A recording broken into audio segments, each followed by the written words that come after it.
আসসালামু আলাইকুম প্রিয় ভাইয়েরা, আশা করি সকলে ভালো আছেন। দেশ এবং প্রবাস হতে যারা আমার এই ভিডিওটির সাথে যুক্ত রয়েছেন তাদের সবাইকে লোকাল ভিজিটর ইন মালয়েশিয়া চ্যানেলের পক্ষ থেকে আন্তরিক শুভেচ্ছা।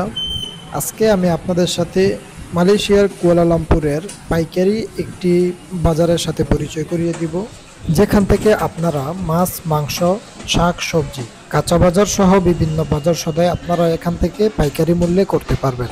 শুধু তাই নয়, এই বাজার থেকে আপনি পাইকারি মূল্যে পাবেন শার্ট, গেঞ্জি, টি শার্ট, শর্ট প্যান্ট, জুতা সহ একজন মানুষের দৈনিক ব্যবহৃত যত জিনিসপত্রগুলো রয়েছে সেগুলো আপনি কুয়ালালামপুরের এই পাইকারি বাজার থেকে কিনতে পারবেন। এই বাজারের সকল কিছু যদি আমি আপনাদের সামনে একটি ভিডিওর মাধ্যমে উপস্থাপন করি তাহলে ভিডিওটি অধিক পরিমাণে লম্বা হয়ে যাবে, আপনারা দেখতে বিরক্ত বোধ করবেন। এই জন্য আমি ভিডিওটি সংক্ষিপ্ত করার জন্য আজকে শুধু মাছ, মাংস ও কাঁচা বাজারের ভিডিওগুলো আপনাদের সামনে তুলে ধরব। এতক্ষণ যাবৎ যে বাজারটির বিস্তারিত বর্ণনা আপনাদেরকে শুনিয়ে এসেছি সেই বাজারটির নাম হলো চৌকিট। আমরা যারা বাঙালি আছি বা বিভিন্ন দেশের মানুষ এটিকে চকেট বাজার বলে চিহ্নিত করে থাকে।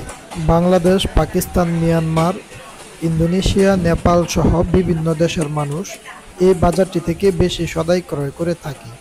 আপনি যদি মালয়েশিয়াতে বর্তমানে অবস্থান করে থাকেন, বিশেষ করে আপনি যদি কুয়ালালামপুরের ভিতরে আপনার কাজের জায়গা হয়, তাহলে কিছু টাকা খরচ করে গাড়ি ভাড়া দিয়ে এখান থেকে বাজার সদাই করলে আপনার অনেক টাকা সাশ্রয় হবে বলে আশা করি। শুধু তাই নয়, কুয়ালালামপুরের ভিতরে যত দোকানে শাক, সবজি, মাছ, মাংস ইত্যাদি বিক্রি করা হয় তা অধিকাংশই পাইকারি মূল্যে এই চৌকিট বাজার থেকে ক্রয় করা। স্বল্প টাকায় ভালো মানের বাজার সদাই করা যায় বলে এই বাজারটি সকলের কাছে অত্যন্ত জনপ্রিয়। আপনার যদি এসব দোকানের প্রতি ধারণা থেকে থাকে তাহলে আপনিও এখান থেকে পাইকারি মূল্যে বিভিন্ন পণ্য সামগ্রী ক্রয় করে খুচরা বিক্রি করে আপনিও ব্যবসা করতে পারেন। তো চলুন দেরি না করে এখানের কাঁচা বাজারের যে এরিয়াটি রয়েছে এটি কত বড় হতে পারে আপনার ধারণার বাইরে, এটি এখন আপনাদেরকে আমি হেঁটে হেঁটে দেখাবো। ভিডিওটির সঙ্গে থাকুন, কেউ স্কিপ করবেন না। এখানে আপনারা একটি জিনিস লক্ষ্য করলে দেখতে পারবেন যে, বা অনেকে অলরেডি লক্ষ্য করেছেন যে এখানে সকল দোকানে একটি করে মেয়ে থাকে। আপনারা হয়তো বলতে পারেন এখানে কি মেয়েরা দোকান পরিচালনা করে নাকি? আসলে এটি আপনাদের অনেকের ধারণা নাই থাকতে পারে, আমি আপনাদেরকে একটু জানিয়ে দেই।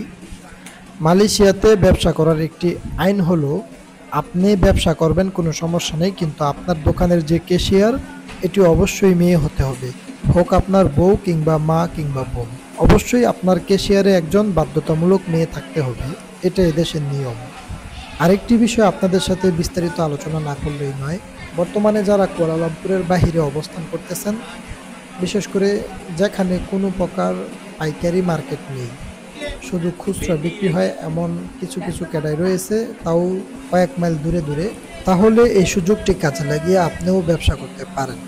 মনে করেন আপনার প্রজেক্টে 100 থেকে 150 লোক কাজ করতেছে, সেখানে আপনি এই বাজার থেকে পাইকারি মূল্যে শার্ট, গেঞ্জি, প্যান্ট, জুতা ইত্যাদি, মানে একজন মানুষের দৈনিক ব্যবহারের জন্য যেসব প্রয়োজন আপনি চাইলে এই বাজার থেকে পাইকারি মূল্যে কিনে আপনার প্রজেক্টে 100 থেকে 150 লোকের সামনে বিক্রি করতে পারেন। তো এই ছিল আজকের ভিডিও। আশা করি ভিডিওটি শেষ পর্যন্ত দেখে এই চৌকিট বাজারটি সম্পর্কে কিছুটা হলেও বুঝতে পেরেছেন। আপনি যদি নিজে এই বাজারটিতে ভিজিট না করেন তাহলে কোনোভাবেই এই বাজারটি সম্পর্কে বিস্তারিতভাবে বুঝতে পারবেন না। এই বাজার সম্পর্কে আপনার বিস্তারিত বুঝতে হলে অবশ্যই আপনাকে একদিন আসতে হবে। সবাই ভালো থাকবেন, সুস্থ থাকবেন, ধন্যবাদ।